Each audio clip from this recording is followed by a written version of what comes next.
What's up, everybody? A Sparrow with a Gun here from Sleepless Nights with another episode on Space Engineers. When we left off in the last episode, we made a decent amount of progress with the both the hangar and our walkway area to the hangar. I have all of the glass and stuff set in place, I think, and it should work. Unfortunately, I don't have the resources right now to make the actual glass. And as you can tell, we're also working on trying to get the steel going as well. Now, in the last episode, I had mentioned utilizing a system that I found on the workshop that was called a steel mill, I believe, or steel forge, or something like that. And actually, I was kind of surprised that everybody seemed to be fairly on board, or at least not opposed to that idea. So we're going to try and work on that a little bit today. Now, I am not going to be cutting and pasting it from the workshop. I kind of went through and kind of reverse engineered and figured out how it all worked. But, well, at least I think I did. But I'm not going to be doing it like just a cut and paste out of the workshop, just because, frankly, I don't think I have the resources to build that big of a structure. Actually, do I have any more iron and steel? Or did I use it all? I do have some more. Okay, we do have some steel plates. Good. I was kind of thinking we were out. So that's good. Alright, so these are, you can tell on my hotbar, I've kind of set up some of the stuff that will basically need outside of the simple, like, armor blocks and things like that. And somehow my color is set weird to this burnt orange, burgundy, reddish kind of color. I don't really know how that happened. But yeah, that's kind of interesting. I thought about leaving it that way, actually, just for a little bit of color variation, as well as also, frankly, it would just be a little easier to tell what blocks are involved for this. But I don't know. We can always repaint it later, so I'm not really worried about it. But yeah, basically, I was actually incorrect on some of my stuff saying that it needed projectors and stuff. You actually don't. So what I'm going to do is work on trying to get that kind of established, and I'll probably work it in stages, because the building process can be a little tedious, but I'd like to show off kind of how it's sort of done in case anyone else wants to kind of mimic the thing. So let me get a little bit started here, and then we'll come back when we're ready to show more off. Okay, so this is kind of the layout that I have so far, and if my memory serves and if I've been following along correctly, it should work fine. I didn't end up needing these pieces here, I don't think. So yeah, let me go through. This is bothering me. Get rid of that. So let me kind of go through and explain what this is doing, and then I'm going to work on welding it all together. So this part is kind of optional. Actually, some of this is completely optional depending on how you want to set it up. But I ran a conveyor tube from my existing storage containers to two conveyors. So these are regular conveyor junctions like this. And then these are two grinders, and you'll notice right here the ports are facing... Actually, I guess it doesn't really matter on those. I was thinking it does matter where you place them. For example, the grinders don't have... They have one on the back, and they have two on the side, but much like the oxygen generator that I messed with the first time, they don't have ports on certain sides, so it's important to make sure those line up to conveyor ports. So these are just steel blocks, right here, light armor blocks. This row right here. And that's basically just to hold the rotors up, and you place these rotors right on this block, which puts the rotor heads out here in front of this, which is exactly where you want it. So essentially, the short version is that you've got two conveyors here. I don't know if you need this many or not, or if it's just to cover angles. This was just kind of how it was done in the workshop file that I had. So these two grinders hooked to a conveyor, or 2 conveyors in this case, and then I had it running to these conveyors, which then run to the storage, so everything's all connected. Now, I haven't tested this. I don't know if there needs to be any sort directions, because there are actually... where'd they go? Is it under sort? Sorter? There they are. So there are actually these that can force something in one direction only. I don't know if I need those or not. I haven't played around with this yet. But yeah, so that's basically the pretty much the basic premise. Is it's just 2 sets of 4 yeah, just look at this. Don't pay attention to what I'm saying. I don't know what I'm talking about. It's 4 grinders. 4 grinders, 2 rotors. And the grinders are connected to conveyors. There, was that so hard? No. No, it was not. Okay, so the next step is for me to... Oh, and there's also 2 timer blocks needed. Or at least that's how it was set up. I don't know if there's any way to simplify it or whatever, but I'm just kind of following along. So the next step is going to be to weld all this together and see if we can actually make it work. Okay, so as far as I can tell, this is how it should be laid out. I also threw a little catwalk down here just to make it easier to walk on. But yeah, so we've got everything kind of connected and squared away, I think. And everything should be connected with the proper conveyor ports and things, so it all should work in theory. The only thing I'm going to have to do, well, I don't really have to, I guess, is I want to go in and rename some of these. So let's do grinder, steel forge. Let's start with 1. And we're basically just going to go through and rename these. So we have a little bit of an easier time figuring out what's what. And rotors will kind of do the same thing, only this will be rotor instead. And then let's do... yeah, we'll just do 1 and 2. That's fine. There doesn't need to be anything crazy about it. The other thing I want to do, I think, is raise the rotor displacement. And that's going to make them stick out a little further. I don't know if that step's necessary or not. I don't know. It would make me feel a little better, because it almost seemed like the rotors were a little bit closer to the grinders on the actual build I was looking at. So I'm not really sure what the difference is. The only thing I can think was the displacement was set higher or something. Now, as for the timer blocks, I've already set up and renamed these to be Timer Steel Forge A and Starter. And I had a little notepad set up where I kind of tried to mimic what was done here. So for the A one, we're gonna need A, and it's gonna be trigger now. And then we're gonna look at rotors 1 and 2 as add rotor head? I don't think it's small head, I think it's rotor head. So 1 and 2, add rotor head. And that should be, I think, all this one's gonna do. I think that's it. And I have it set to off because in this one's actions, we're gonna set this one up to be toggle on and off. And then the first grinder, now I don't know, in truth, I'm not really sure why some of this is set up the way that it is. But it was how it was set up, so I'm going to try and mimic it. So the first one turns on A, the timer, and then turns on the first grinder, or toggles it. And then timer A is triggered now after that, and then the rest of these are 2, 3, and 4 toggling on and off. Again, why that is the way that it is, I'm not entirely sure, but that's how it was set up. And then the last step is to just hit timer starter, and we're just going to put trigger now right there. So in theory, that should work, I guess. Now, before I get going on this, I'm actually going to take a quick pause break and save it and make sure everything's all set up, that if something breaks, you know, nothing breaks, basically.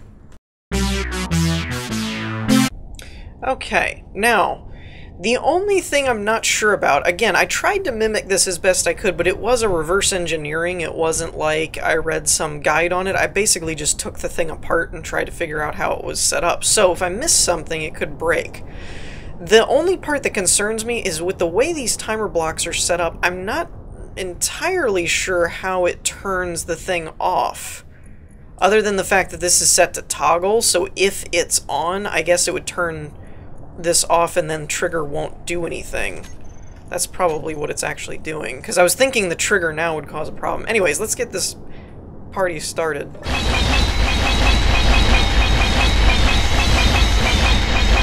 Yeah! So basically that. Now, where's a chest? Let's see if this is going anywhere. There it is. Ooh, wow. Oh wow, okay, hold on. And that does actually stop it. Alright, so this works. We do have a bit of a problem, though, it would seem. Or not.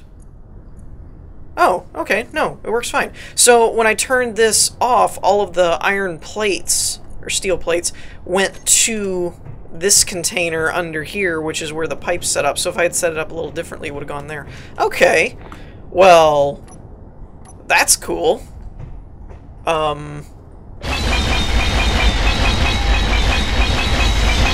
Yeah. That's cool. Me like.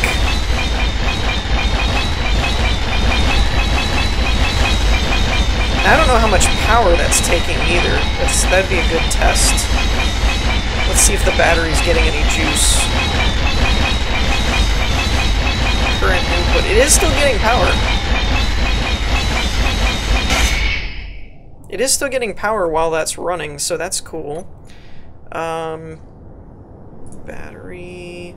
It's gone back up a little bit, but yeah, that's pretty cool. Let's double check our... I always hit the wrong button. Ooh! Yeah! I'm liking that. I actually didn't know it would go that fast. I figured it was like a plate a second or something. That's actually really fast. I'm wondering if that's why there's more than one grinder, because all 4 grinders were getting metal.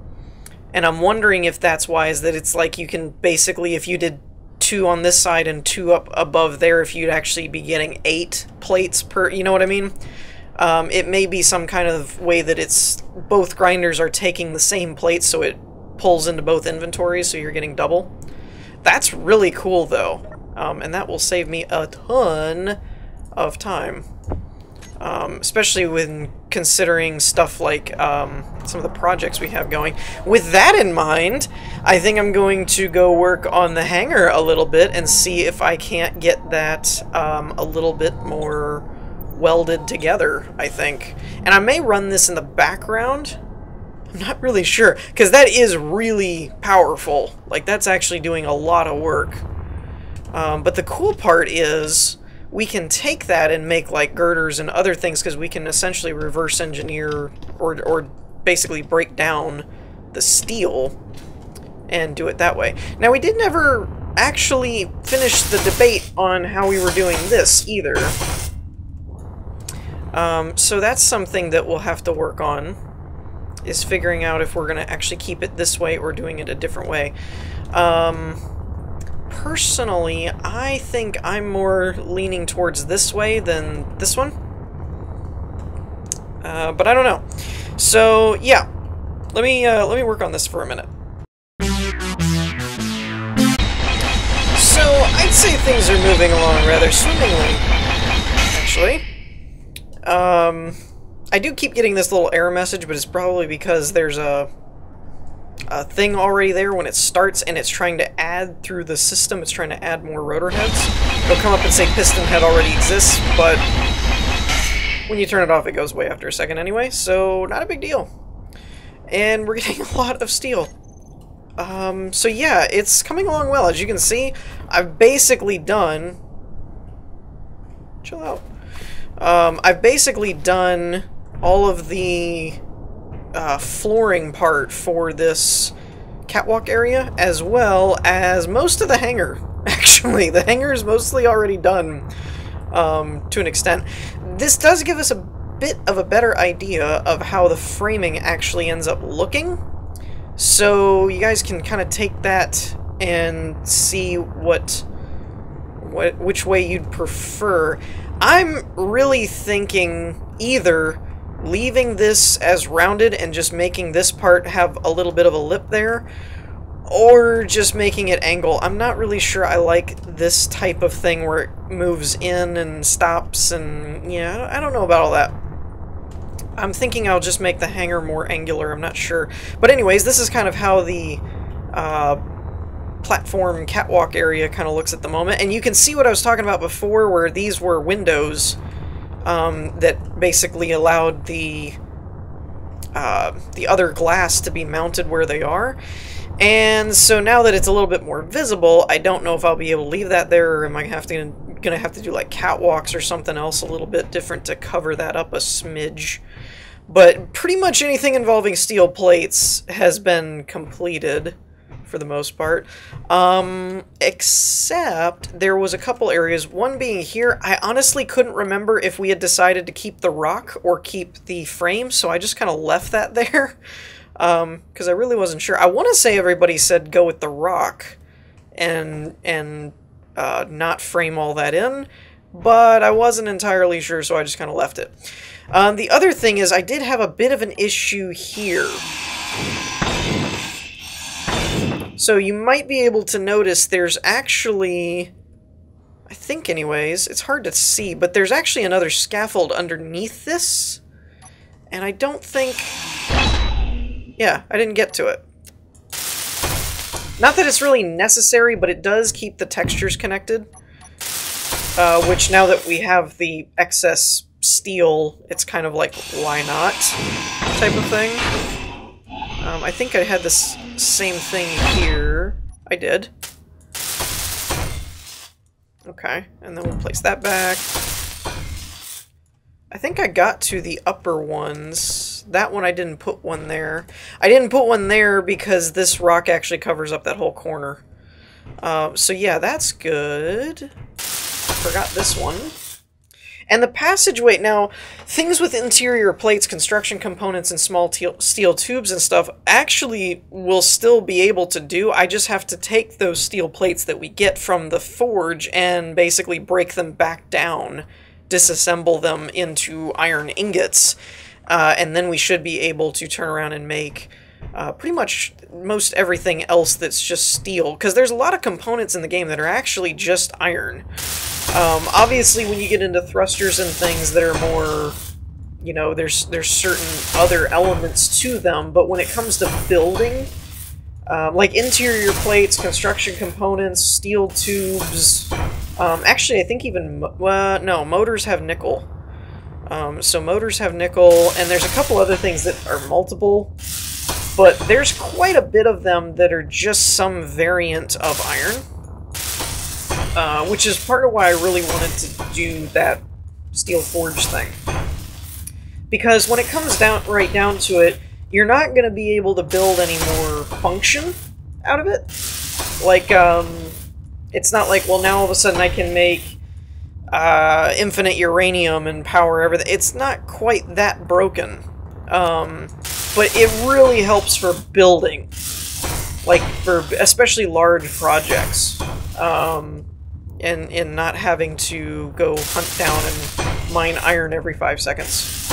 And I know from different comments and things I've gotten over the seasons and episodes and stuff, I know that ore is fairly, like, it's not real tough to come by and stuff, but I've mentioned it before that it's just another step in the chain, which for most of the time, like, playing the game itself isn't really an issue, but for a content creator and stuff, sometimes that can be a little bit of a problem when you're, at least for me, because I do so many other things. I don't have as much time to just go and mine and dig and all that stuff, whereas this, I could just let that run in the background. It is a little bit more OP than I was expecting. I thought it would do a little bit different. So because of that, I don't know. That's not something I'd really want to just leave running all the time. But it doesn't take very long, like, hey, I need some more. Let's just stand here for 30 seconds and let it make me more iron, kind of thing. And at some point I'll probably make a batch that then, you know, is all steel tubes and all that kind of stuff, and we'll work on catwalks and other things. Oh no, I'm out. But you can see how well this is coming along from our little steel forge there. I think for now, for reference, I'm going to take these out because I can always put them back. And we're going to see, that way if everybody agrees that we want to keep the rock, which I really think is how everybody said in the first place, I just don't remember. That way it's already done, and I don't have to mess with it. Let's see how that looks. I like that. I think that's cool. I may change these to be curved just so that it looks a bit more... Like, this actually goes all the way into the rock. This kind of stops. So I may do something like... I don't know if I want to just do them as curves. Like that, and just go all the way up that way, or if I should... Yeah, let's try that. Let's try it that way. Yeah, I think I like that. I think I like that a lot better, actually. The only thing I may add is maybe a corner one down here, but then that causes issues because it doesn't completely go into the rock. So yeah, we'll probably leave it, but I kind of like that. I think it looks a little bit better, whereas this goes all the way into the rock, so that works. This didn't. So I think that works. I think that works a little bit nicer.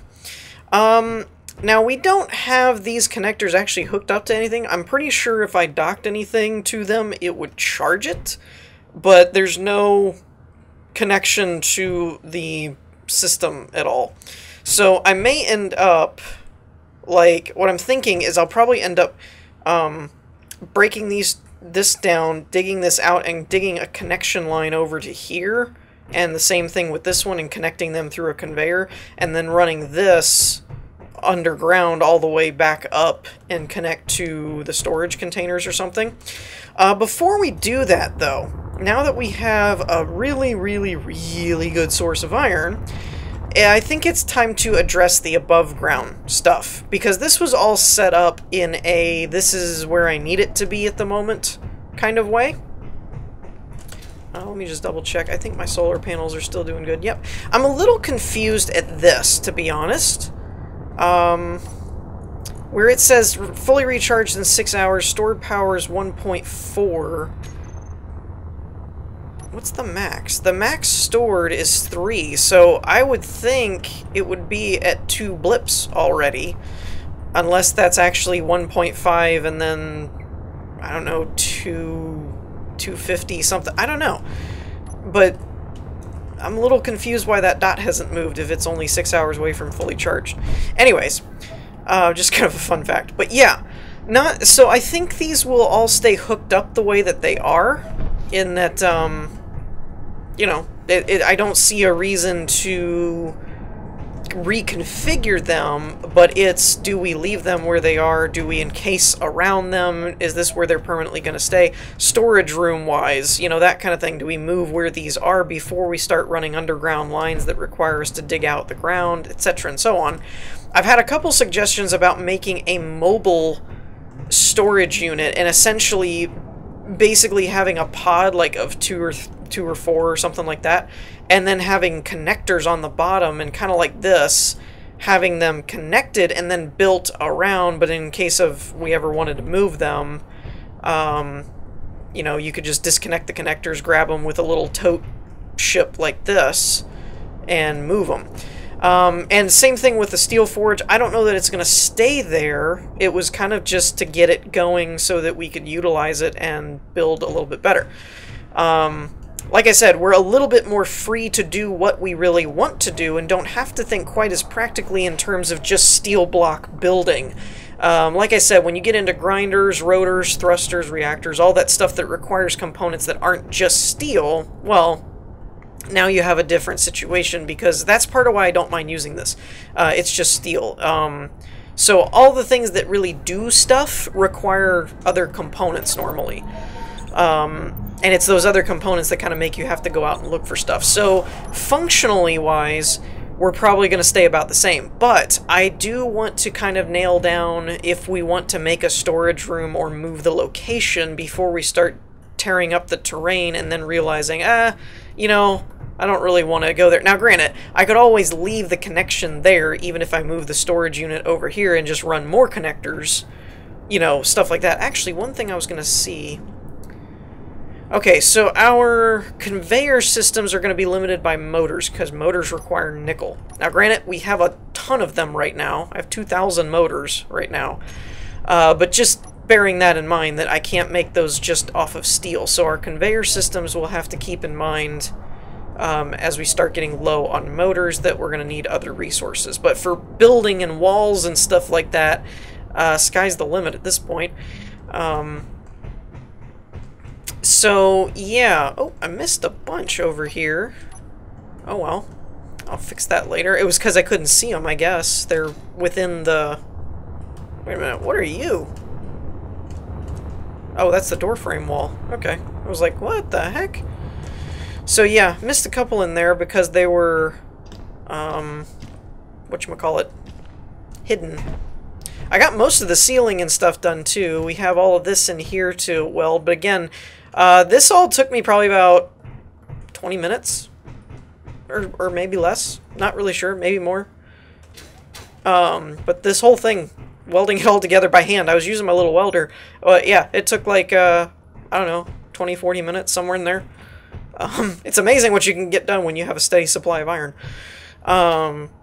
So, yeah, that's kind of what I'm thinking at this point. The hangar, other than the functionality of the doors, what do the doors actually need, now that I think about it? Steel, construction components, small steel tube, construction... Okay, so all that's steel, so it's computers and motors that I need to handle. The rest of it we can make through our forge. So at... 2 computers and 16 motors. What are we looking at? We got 1, 2, 3, 4, 5, 6, 7. So 14. Ooh, math. 14 would be like 28 for the computers. I'm not really sure what it'd be for the motors offhand. Probably somewhere like 130 or more. 140, something like that. Which we have plenty of. So I'm not really worried about that. The glass is going to be an issue, mainly because I don't think we have a silicon source, and we also don't have a ton of bulletproof glass anymore. We used most of it. Actually, I think we used all of it. So glass is going to be a bit of an issue, and I may cut down at the moment on the amount of glass I'm using, and I may make these like slopes and stuff, armored blocks, so that it all keeps the shape. Actually, no, this is going to be a problem. Because I don't have anything thin like that. Unless I loaded the armor plate or armor panel mod, then I could do that. So I don't know. The hangar's still a work in progress on the top here. The rest of it's doable, especially now that our steel forge is up and running, and all this is a variation of iron, so catwalks are good. Actually, with the system we have in place now, we could actually return and build the Stairway to Heaven type thing. It would take a while, but it's doable at this point. So yeah, that's kind of where I'm at this point. I wanted to get the forge done, which we did, and then I wanted to test it and use it to kind of get the walkways established and the hangar kind of mostly finished. Really, the only parts that's limiting me is the glass. The rest of it's doable. I was just running a bit low on my time for today for this episode, so... Yeah, the last step for the hangar, I think, because the doors is just a matter of making them work, and the glass is a matter of time and finding a silicon source. So I think the last part to the hangar is going to be connecting up the 2 connectors to the storage system, but before I do that, I want to kind of iron out and make sure our storage area is where we want it to be. So I'm open to suggestions on that. If you guys have any ideas of where we could go, or any hills or anything that, you know, might be cool, or if it's subterranean, do we want to make the do we want to move the storage unit further down the catwalk? That's another option to us. I haven't actually continued the catwalk down here. But eventually, this was just supposed to be a turn, and this is supposed to keep going further down. So we could actually put the storage unit below and then run the connectors down to it. It would probably be a bit quicker. The only problem with that is how much stuff I have in the one container is going to be a hard or a long haul to move it back and forth. How much is actually even in here? 77,000 liters, and I can hold about 4. So, yeah, I mean, it's doable, but that's a time-consuming process unless we connected them up through other means, but then you're back to digging a tunnel and running conveyors. So, that's kind of where we're at this point, but I think we're going to wrap things up here for this episode. I hope you all enjoyed. If you did, leave a like, and I will see you all next time. Peace!